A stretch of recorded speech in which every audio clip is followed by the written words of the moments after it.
Do you hate ads? I hate ads. You know what I love? Patreon.com/inkdependence, where patrons get access to a patron-only Discord, ad-free videos, and the joy of knowing they help support this channel. Hello folks, welcome to Inkdependence. I'm Mike, and today we have a very cool ink for you. It's from The Wet Pen. This is a really nice little box here, great labeling. This ink is called Elliott Bay, and it comes in a bottle that looks like this, which is a very nice little square bottle. It reminds me a lot of the Sailor Mano bottles and that sort of thing.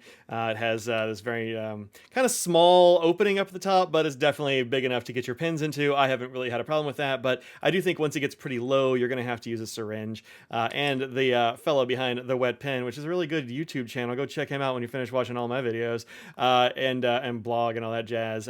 He makes these by himself, and they're great. And these bottles are, he knows, a little bit small at the top. This was not exactly what he ordered, but he's got the bottles now, so we're going to work through them as how I remember the story. And it's, it'll be fine. This is a perfectly cromulent bottle. Don't worry too much about that. And that pretty ink in there, that's actually not what it's going to look like. This ink changes colors when it hits the page. So let's take a look at that page.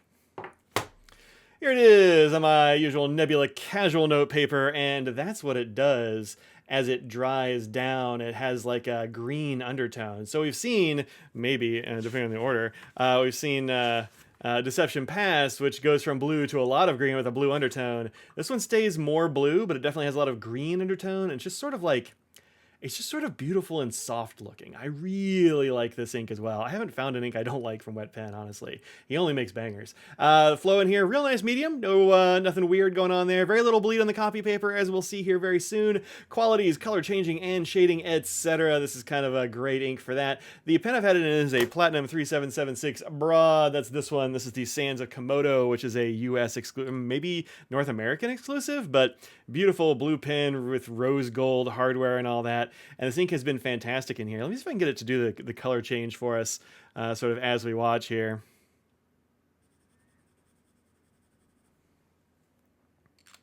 You can see it goes down to very nice blue, and if it stayed that blue, that would be totally cool too. But actually, you can already see the green kind of coming into play as it goes there. I haven't used this pen in a few days, so it might be a little bit concentrated there in the nib. We'll see how much it changes when we get back down to this end of the page. But 50 ml bottle, $15. Really great price for this ink. I think he should charge more, but you know, I was happy to just pay the $15. Now this ink does go fast, so go ahead and set up a notification on his store over at The Wet Pen, and you'll be notified when more of this becomes available, because it's pretty awesome and he's making it himself. But yeah, look at this. I love this ink. Color's awesome, flow's awesome, made by a fellow YouTuber. Nice. Only problem is it tends to sell out quickly when it's in stock, and that is, I think, really the only problem there. I didn't change actually too much down here at the bottom. That's interesting. It's probably just because I haven't used the pen in a few days, but you know, whatever, it's fine. It changes on most papers, and you will get slightly different color changes, I think, depending on the paper you use. This one here does let it change a fair amount. We'll see how it changed on other papers as well when we start looking at those tests. You know, a little water up there on that too, because hey, why not? The chromatography is very cool. We got this nice sort of, actually a little like bit of brown or yellow or something down there in that bottom layer, which is interesting. I wasn't expecting that at all. You don't really see that in the ink much, but must be a little something. Let's get a little bit of jiggle. Oh, don't go too far. Don't get too crazy. All right. Let's mop this up. Mop it up. A bunch of blue came off, but yeah, still readable, although it is quite pale. So try to keep your wet drink away from this Wet Pen ink, because it will run off. Although, you know, you'll be able to recover it, I think. Up here in the written bit, you'll be able to recover it pretty well, I believe. But it's not exactly what I would call water resistant. All right, let's look at it on a bunch of other papers and look at some comparable inks. Firstly, there's Elliott Bay on my Staples 20-pound, 30% recycled copy paper, which is not a good paper. Right? This is bottom drawer office copier paper style stock, not made for wet inks, but it looks like it's done very well. And actually, you can see a bit of a color change there from when I started writing with it to when it ended. You can see like it started getting a little bit lighter and a little bit more green. I think it's just like getting a little bit dry, or concentrating a little bit there at the end of the nib, and then you know, changing back to where it ought to be as I wrote the rest of that sentence. So pretty good. Now you'll see there are a couple little feathers here and there, but nothing really. I mean, I wouldn't complain about that. On the back, right here, very good, especially from a broad nib. I mean, this is a broad platinum nib, so it's not the biggest nib on the planet, but pretty good. In fact, all three of these wet pen inks right here, including this one from a big wet double broad, and that's quite a wet ink, I think, none of them really had any bleeding problems, especially on this kind of paper. Like very few inks can like stay on one side of this paper. That kind of did it, so good job.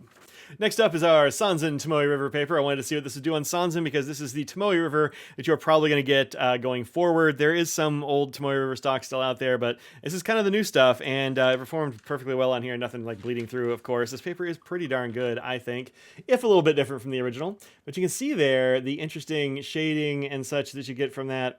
I think it's really good, Elliott Bay. Like, super nice. I really like the blue and the green there where there's more of it. I like how it looks just kind of soft. Like, that's really pretty. Anyway, this is page 74 of Roman Mars and Kurt Kohlstedt's The Invisible 99% Invisible City. It's about warning symbols. It went from meaningless to meaningful and memorable. Take a snapshot of that for your collection. And last, Galen Leather Co. Everyday Book. This was actually the first of these inks. Where'd it go? There it is. This is actually the first of these inks that I put in a pen. I was like, wait a minute, this is amazing. So there you go. Platinum 376 Sands of Komodo Broad back in last March is how long I've been using this. Oh man, I've been using it for way too long without reviewing it, but man, is it good. Look at that. I originally got my sample of this from my friend Dustin. I eventually got a bottle later. I was kind of waiting for bottles to become available before I did a review, but super good. Looks great. Now, for comparisons, I do not have many because this is a very odd ink color, you know?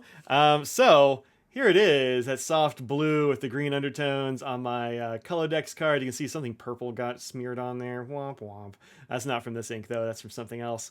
But yeah, pretty darn cool. And of course, like very soft looking. Then I went ahead and pulled this one. This is Troublemaker Abalone from my friend Kat, which I think is pretty darn good. It's a little bit darker than Elliott Bay. It's not really going to be in the same wheelhouse exactly, but it's kind of close.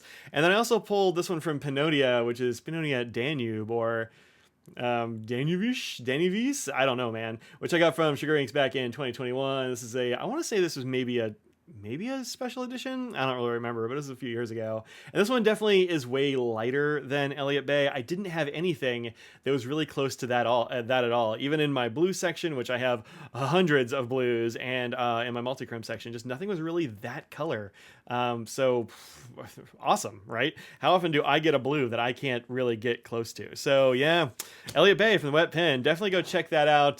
Tell them that I sent you. I really like this stuff. Thank you, Dustin, for that original sample. And thank you, Matthew, from the Wet Pen, for making great inks and also cool YouTube content. Go check them out. I will see y'all later on. Until then, peace out.